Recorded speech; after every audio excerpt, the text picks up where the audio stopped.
Hi friends, very good morning. So ఈరోజు topic వచ్చేసి జాగ్రఫీలోని సంబంధించి ఇండియన్ జాగ్రఫీకి సంబంధించిన టాపిక్. సో టాపిక్లోకి అయితే వెళ్ళే ముందు ఎవరైనా సబ్స్క్రైబ్ చేసుకోకపోతే సబ్స్క్రైబ్ చేసుకోండి. ఇలాంటి చాలా చాలా వీడియోస్ అనేది మీకు యూజ్ అవుతాయి. అండ్ అలాగే ఎవరైనా లైక్ చేయకపోతే వీడియోకి లైక్ చేయండి, వేరే వాళ్ళకి ఇది సజెస్ట్ అవుతుంది. సో టాపిక్లోకి అయితే వెళ్ళిపోదాం.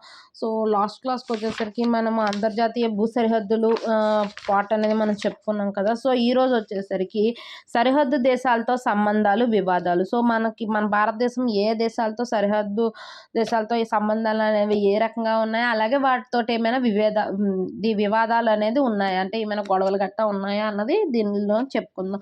సో సరిహద్దు దేశాలతో సంబంధాలు, వివాదాలు. సో భారత్ పాకిస్తాన్ సంబంధాలు, వివాదాలు. సో ఫస్ట్ మనకు వివాదం అంటే గుర్తొచ్చేది ఫస్ట్ పాకిస్తాన్ గురించే మనకు గుర్తొస్తుంది. సో దాని గురించే స్టార్టింగ్ టాపిక్ కూడా ఇచ్చారు. సో చూద్దాం. బ్రిటిష్ పార్లమెంటు భారత స్వతంత్ర చట్టం 1947 ప్రకారం సర్ రాడ్క్లిఫ్ ఆధ్వర్యంలో బౌండరీ కమిషన్ లేదా సరిహద్దు నిర్ణయ కమిషన్ను ఏర్పరిచింది. ఇప్పుడు భారత స్వతంత్ర చట్టం 1947 ప్రకారము సర్ రాడ్క్లిఫ్ ఆధ్వర్యంలో బౌండరీ చట్టము లేదా సరిహద్దు నిర్ణయ కమిషను ఏర్పరిచింది. సర్ రాడ్క్లిఫ్ స్థానిక పరిస్థితులపై అవగాహన లేకుండా బ్రిటిష్ ఇండియాను భారత్ మరియు పాకిస్తాన్లుగా విభజిస్తూ సరిహద్దు రేఖను గీయడం జరిగింది. ఓకేనా. సో మనకేంటంటే ఈ స్థానిక పరిస్థితుల మీద అవగాహన అనేది లేకుండా బ్రిటిష్ ఇండియాను భారత్ మరియు పాకిస్తాన్లుగా విభజిస్తూ సరిహద్దు రేఖ అనేది గీశారు. ఎవరు? రాడ్క్లిఫ్ అనమాట. ఓకేనా. వలస పాలనలో గీయబడిన ఈ సరిహద్దును ఉపన్యస్త సరిహద్దు, సూపర్ ఇంపోజ్డ్ బౌండరీ. ఓకేనా. ఈ సరిహద్దును ఉపన్యస్త సరిహద్దు అని అంటారు. పాకిస్తాన్, భారత్ మరియు నేటి బంగ్లాదేశ్ మరియు భారత్ మధ్య అంతర్జాతీయ సరిహద్దు రేఖను సర్ రాడ్క్లిఫ్ రేఖగా పిలుస్తారు. సో అతనే విభజించాడు కాబట్టి అతని పేరు మీద ఈ రేఖకి సర్ రాడ్క్లిఫ్ రేఖ అని చెప్పేసి పిలుస్తారు. సో వేటి మధ్య ఉంది? పాకిస్తాన్కి, భారత్కి మరియు నేటి బంగ్లాదేశ్, భారత్ మధ్య అంతర్జాతీయ సరిహద్దు రేఖను సర్ రాడ్క్లిఫ్ రేఖగా పిలుస్తారు. నెక్స్ట్ సియాచిన్ హిమనీ నదం. ఓకే. ఈ సియాచిన్ హిమనీ నదము కారాకోరం అంటే గులాబీలతో నిండిన ప్రాంతము. బాల్టీ భాషలోనంట గులాబీలతో నిండిన ప్రాంతాన్ని కారాకోరం అని అంటారంట. ఈ సియాచిన్ హిమనీ నదము కారాకోరం పర్వత శ్రేణిలో కలదు. దీని తూర్పు వాలల నుండి నుబ్రా నది ప్రారంభమవుతుంది. ఇది సయోక్ నదికి ఉపనది. ఏ నది ప్రారంభమవుతుంది? నుబ్రా నది ప్రారంభమవుతుంది. ఇది సయోక్ నదికి ఉపనది అనమాట. నెక్స్ట్ సముద్ర మట్టం నుండి దీని ఎత్తు 5400 మీటర్లు లేదా 17,700 అడుగులు. ఓకే. సముద్ర మట్టం నుండి దీని ఎత్తు 5400 మీటర్లు లేదా 17,700 అడుగులు అనమాట.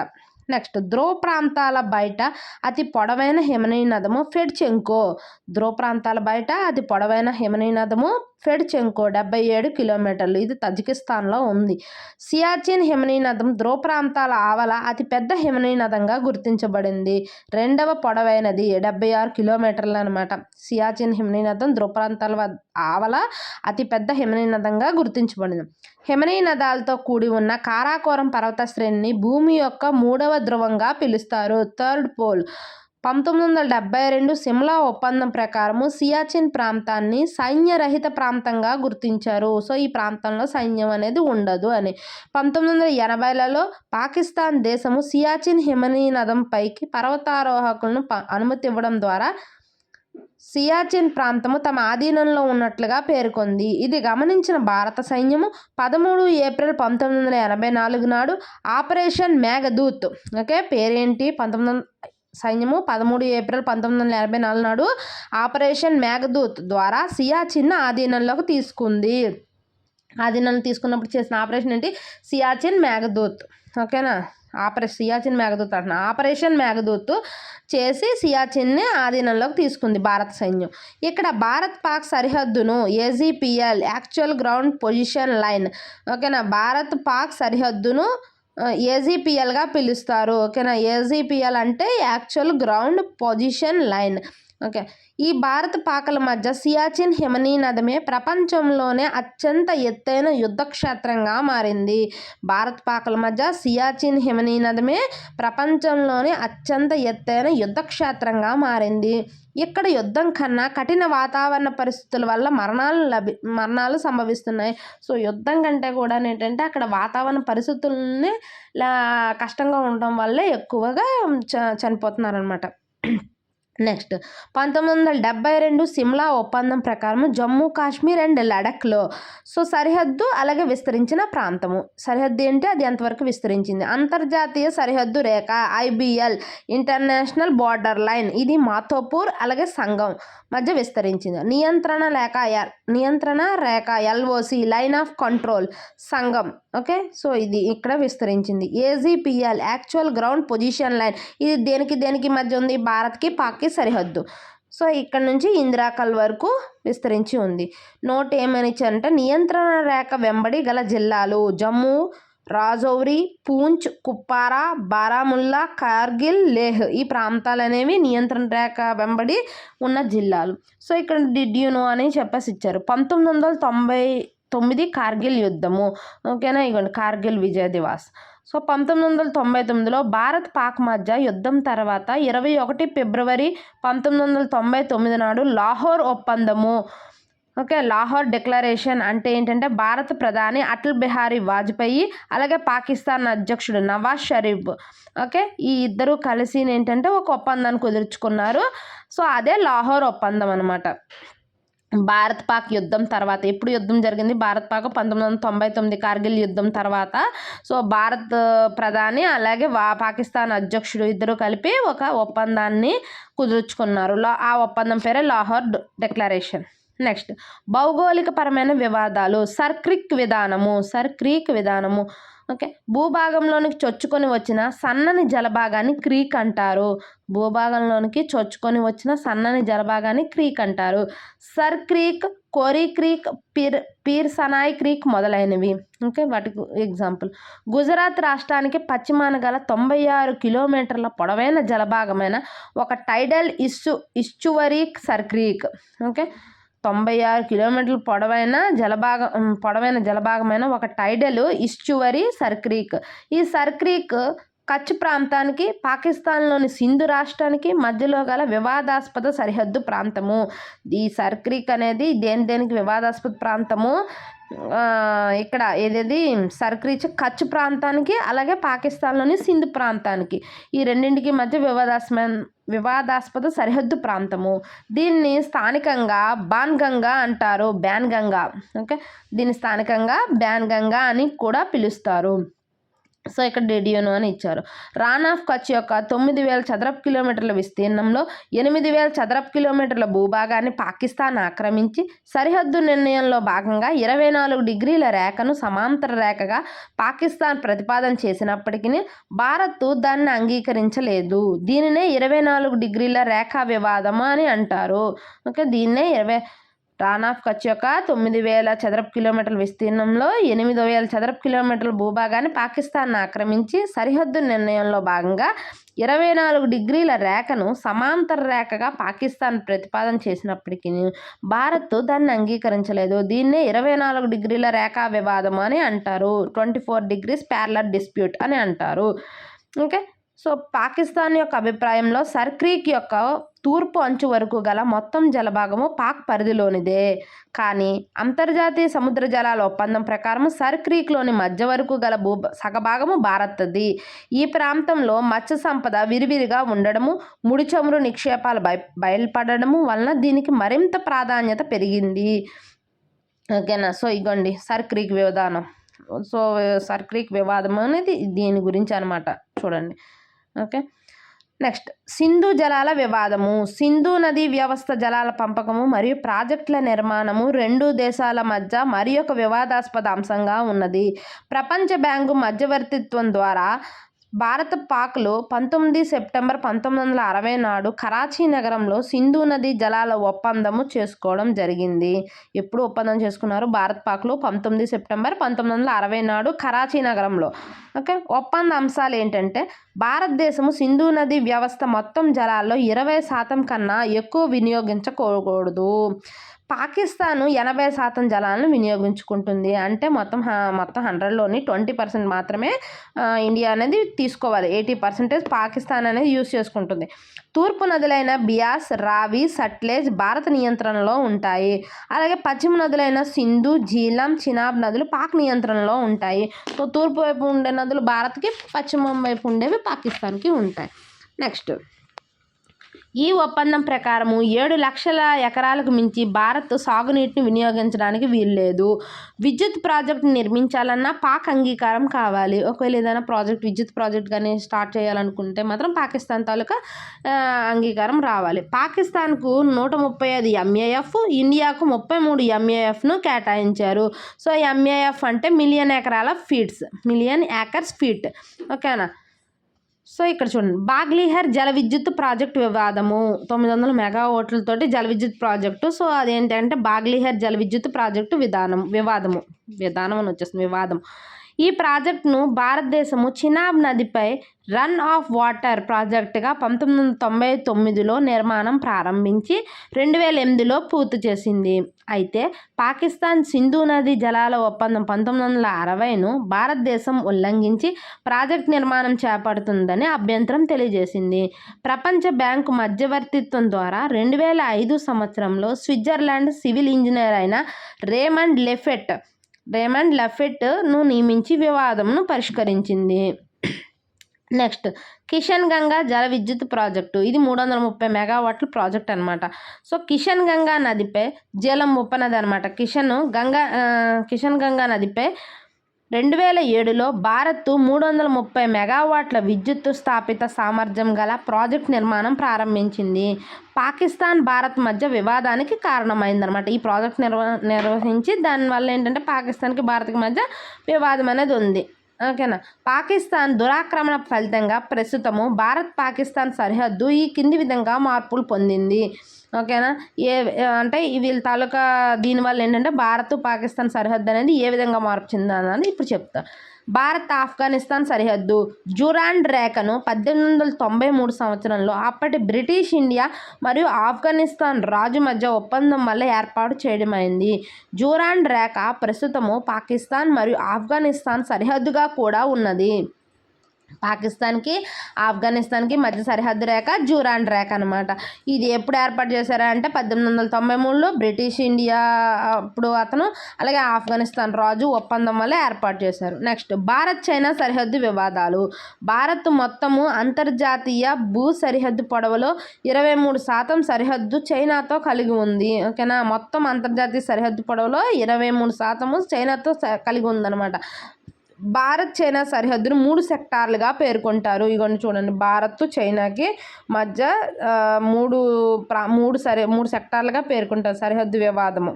ఓకే. సో దానికి సంబంధించి ఇచ్చారు. ప్రాంతము, రాష్ట్రము, ఏ రాష్ట్రంలో ఉన్నది, అలాగే చైనా తాలూకా భాగం ఏంటి, వివాదం ఏంటి. సో ఇది పశ్చిమ సెక్టారు, అలాగే లడఖ్, సిక్కిం, ఇవ్వండి దీనికి సంబంధించి కంప్లీట్గా మనకి ఇచ్చారు. తూర్పు sector Arunachal Pradesh, Tawang, Tibet. China భాగం ఏంటంటే టిబెట్, అంటే ఆంధ్ర భాగం ఇది. దీనిలోనేమో చైనా భాగం ఇక్కడ ఉంది. అరుణాచల్ ప్రదేశ్ 90,000 చదరపు కిలోమీటర్ల వైశాల్యం గల ప్రాంతంలో చైనా తనకు చెందిందిగా పేర్కొంటుంది. ఇక్కడ చైనా భారత్ సరిహద్దు రేఖను మెక్మోహన్ రేఖగా పిలుస్తారు. ఇంకా అరుణాచల్ ప్రదేశ్లోని 90,000 చదరపు కిలోమీటర్ల వైశాల్యం గల ప్రాంతాన్ని చైనా తనకు చెందిందిగా పేర్కొంటుందన్నమాట. ఇక్కడ చైనా భారత్ సరిహద్దు రేఖను మెక్మోహన్ రేఖ ఎప్పుడు పెట్టారో పేరు 1914లో పెట్టారు మెక్మోహన్ రేఖ. ఓకే. 1993, 1996లో 2 దేశాలు విశ్వాస నిర్మాణ చర్యల్లో భాగంగా జమ్మూ కాశ్మీర్ అంటే ప్రస్తుతం ఉండే లడఖ్, జమ్మూ కాశ్మీర్లోని లడఖ్ ప్రాంతం ప్రస్తుతం ఉండేది కదా, జమ్మూ కాశ్మీర్లోని లడఖ్, అలాగే ఆక్సాయ్ చిన్ ప్రాంతం మధ్య లైన్ ఆఫ్ యాక్చువల్ కంట్రోల్ తాత్కాలిక సరిహద్దుగా గుర్తించాయి. భౌగోళిక ఒప్పందాల మేరకు సిక్కింను భారత్లో అంతర్భాగంగా చైనా గుర్తించింది. సిక్కింలో చైనా భారత్ వాణిజ్యం జరిపే కనుమ నాథులా, అలాగే జెలెప్లా. ఓకే. అరుణాచల్ ప్రదేశ్ పూర్వనామము NEFA, north east frontier agency. Arunachal Pradesh తాలూకా పూర్వనామము NEFA. ఇక్కడ అంతర్జాతీయ భూ సరిహద్దు రేఖ అయిన మెక్మోహన్ రేఖను చైనా గుర్తించడం లేదు. ఈ ప్రాంతాన్ని దక్షిణ టిబెట్గా చైనా పేర్కొంటుంది. ఓకే. అంతర్జాతీయ సరిహద్దు రేఖను మెక్మోహన్ రేఖని గుర్తించడం లేదు. ఇది ప్రాంతాన్ని ఏమని అంటున్నదంటే దక్షిణ టిబెట్ అని చెప్పేసి పేర్కొంటుంది అనమాట. నెక్స్ట్ డోక్లాం వివాదము. సిక్కిం రాష్ట్రంకు తూర్పున, టిబెట్లోని చుంబీ లోయకు దక్షిణాన, భూటాన్లోని హా లోయకు మధ్యలో గల త్రికోడలి డోక్లాం. ఇది 89 చదరపు కిలోమీటర్ల విస్తీర్ణంలో కలదు. ఈ పీఠభూమిని డోగ్లాంగ్ పీఠభూమి అని, జోగ్లాంగ్ పీఠభూమి అని కూడా పిలుస్తారు. భూటాన్, చైనాలు ఈ భూభాగం తమవి అని పేర్కొంటున్నాయి. భూటాన్ ఆధీనంలోని ఈ పీఠభూమి గుండా చైనా రహదారి నిర్మించడానికి ప్రయత్నించడంతో 2017 జూన్లో డోక్లాం వివాదం ప్రారంభమైంది. ఈ మార్గం పూర్తయితే నాతులా కనుమ సమీపానికి చైనా సులభంగా చేరుకోవచ్చు. తద్వారా పశ్చిమ బెంగాల్లోని చికెన్ నెక్ ప్రాంతాన్ని చేరడం సులభమవుతుంది. 1949లో 2007లో భూటాన్ దేశము భారత్తో చేసుకున్న స్నేహపూరిత ఒప్పందం వలన భారత్ ఈ విషయంలో సైనిక జోక్యం చేసుకోవాల్సి వచ్చింది. ఓకే. సో నెక్స్ట్ గల్వాన్ సంఘటన ఏంటంటే చైనాతో గల వాస్తవాధీన రేఖలో ఉన్న ఒక ప్రాంతము. ఇది గల్వాన్ సంఘటన ఏంటంటే చైనాతో గల వాస్తవ ఆధీన రేఖలో ఉన్న ఒక ప్రాంతము.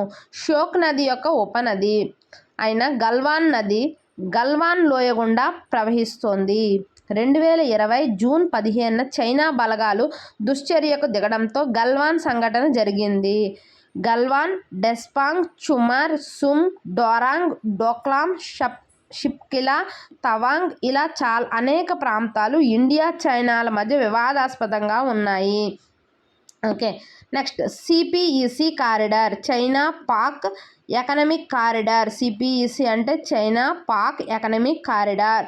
చైనా పశ్చిమ భాగం నుండి పాక్ ఆక్రమిత కాశ్మీర్ అంటే గిల్గిట్ అండ్ బాల్టిస్తాను, పాక్ ఆక్రమిత కాశ్మీర్ ప్రాంతాలు. చైనా పశ్చిమ భాగం నుండి పాక్ ఆక్రమిత కాశ్మీర్ మీదుగా బెలుచిస్తాన్ ప్రావిన్స్లోని గ్వాదర్ ఓడరేవు వరకు చైనా నిర్మిస్తున్న ప్రాజెక్టు. పాక్ ఆక్రమిత కాశ్మీర్లోని కుంజేరబ్ కనుమ గుండా ప్రారంభమయ్యే ఈ ప్రాజెక్టును భారత్ వ్యతిరేకిస్తున్నది. నెక్స్ట్ సిల్గురి కారిడార్ లేదా చికెన్ నెక్. సిల్గురి నేపాల్ దేశ ఆగ్నేయ మూల నుండి బంగ్లాదేశ్ యొక్క ఉత్తర అంచుకు మధ్య గల సన్నని భారత భూభాగాన్ని సిల్గురి కారిడార్ అంటారు. ఇది పశ్చిమ బెంగాల్ రాష్ట్రంలో 22 కిలోమీటర్ల వెడల్పుగా ఇరుకైన ప్రాంతము. ఇక్కడ గల ప్రధాన నగరము సిల్గురి. ఈ ప్రాంతాన్ని కోడిమెడ, చికెన్ నెక్ అని కూడా పిలుస్తారు. ఈశాన్య రాష్ట్రాలకు చేరుకోవడానికి గల ఏకైక భూమార్గము. వ్యూహాత్మకంగా అత్యంత కీలకమైన ప్రాంతము. నెక్స్ట్ భారత్, నేపాల్. సో భారత్, నేపాల్ దగ్గరికి వచ్చేసరికి భారత్, నేపాల్ శాంతి స్నేహపూర్వక ఒప్పందం 1950లో చేసుకోవడం జరిగింది. 1816లో నేపాల్, భారత్ మధ్య జరిగిన సుగౌలి ఒప్పందము మేరకు కాళీ, నారాయణి నదుల ప్రాంతాలను సరిహద్దుగా గుర్తించారు. సుగౌలి ప్రస్తుత బీహార్లోని ఒక పట్టణము. ఉత్తరాఖండ్కు, నేపాల్కు మధ్య సరిహద్దుగా కాళీ నదిని గుర్తించారు. అయితే ఈ నది తరచుగా తన ప్రవాహాన్ని మార్చుకుంటూ వస్తోంది. కాళీ నది ఉత్తరాన గల కాలాపాని లోయ ఉత్తరాఖండ్లో ఉంది. అలాగే లింపియదురా, లిపులేక్ ప్రాంతాలతో కూడిన త్రిముఖ కూడలిని నేపాల్ తమవిగా పేర్కొంటుంది. నోట్ 2015లో అమల్లోకి వచ్చిన నేపాల్ యొక్క కొత్త రాజ్యాంగం ప్రకారం 2020లో విడుదల చేసిన మ్యాప్లో పైన పేర్కొన్న 3 భాగాలు తమవిగా చూపించుకుంటుంది. ఓకేనా. నెక్స్ట్ మాదేశీ ఉద్యమాలు.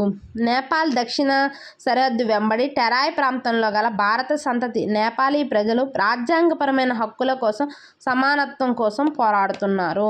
ఓకే. సో ఇది మనకేంటంటే ఇది. నెక్స్ట్ ఇంకోటి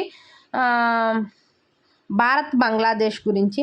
భారత్ యొక్క మొత్తం అంతర్జాతీయ భూ సరిహద్దులో 27.11% సరిహద్దును బంగ్లాదేశ్తో కలిగి ఉన్నది. భారత్ బంగ్లాదేశ్తో ఉన్న సరిహద్దు రేఖను రెడ్ క్లిఫ్ రేఖ అంటారు. భారత్ బంగ్లాదేశ్తో కలిగి ఉన్న రేఖను రెడ్ క్లిఫ్ రేఖ అని పిలుస్తారు.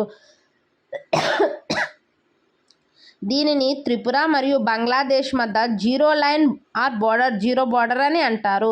1970 వరకు పాకిస్తాన్లో భాగంగా ఉన్న తూర్పు పాకిస్తాన్ భారత్ సహకారంతో 1971లో స్వాతంత్రం పొంది బంగ్లాదేశ్గా అవతరించింది.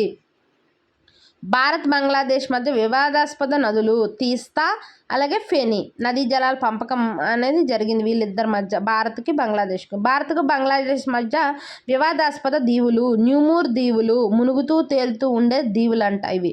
ఓకే, 3 బీఘా వివాదము. బంగ్లాదేశ్ యొక్క అంగర్ పోర్ట్ మరియు దహగ్రామ్ అను 2 ప్రాంతాలు భారత భూభాగంలోని పశ్చిమ బెంగాల్లో గల కుచ్బెహార్ జిల్లాకు సరిహద్దుగా భారత భూభాగంలో ఉండేవి.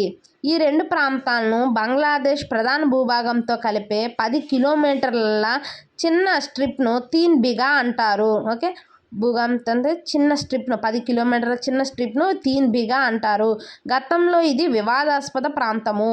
చారిత్రాత్మక సరిహద్దు భూమార్పిడి ఒప్పందంపై భారత్, బంగ్లాదేశ్లు 6 జూన్ 2015న సంతకం చేశాయి.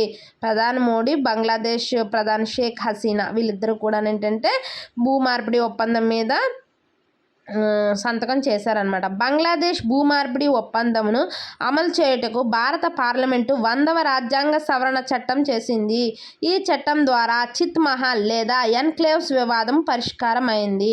భారత్ 2777.038 ఎకరాలు, భారతదేశము 2267 ఎకరాలు పొందడము జరిగింది. ఓకేనా, సో ఇది నెక్స్ట్ భారత్ భూటాన్ మధ్య ఒప్పందాలు. భారత్ స్నేహపూర్వక ఒప్పందమును 1949 అలాగే 2002లో చేసుకోవడం జరిగింది. Next Bharat Myanmar. ఈ 2 దేశాల మధ్య 16 కిలోమీటర్ల వెడల్పుతో పొడవైన స్వేచ్ఛా సరిహద్దు ఫ్రీ మూమెంట్ రిజిమ్ కలదు. ఈ ప్రాంతంలో సరిహద్దు కొండల్లో నివసించే తెగల ప్రజలు ఎలాంటి ఆంక్షలు లేకుండా సంచరించవచ్చును. ఇండియా మయన్మార్ సరిహద్దులో విభజన కాని ప్రాంతాలు లోహిత్ వ్యాలీ సెక్టార్ 135 కిలోమీటర్లు, కబావ్ వ్యాలీ సెక్టార్ ఇది మణిపూర్లో ఉంది, ఇది 36 కిలోమీటర్లు. ఇండియా మయన్మార్ను వేరు చేసే ప్రాంతాలు పూర్వాంచల్, అర్కాన్ యోమా. ఓకే, సో ఇది మనకి సరిహద్దు వివాదాలు అనమాట, ఏమేమి ఉన్నాయి అన్నది. సో నెక్స్ట్ ఏంటంటే భారత్ జల సరిహద్దుల గురించి అని చెప్పేసి నెక్స్ట్ క్లాస్లో చూద్దాం. అలాగే ఇంకా ఎవరైనా సబ్స్క్రైబ్ చేసుకోకపోతే సబ్స్క్రైబ్ చేసుకోండి అండ్ అలాగే లైక్ చేయండి వీడియోకి అండ్ షేర్ చేయండి. Thank you.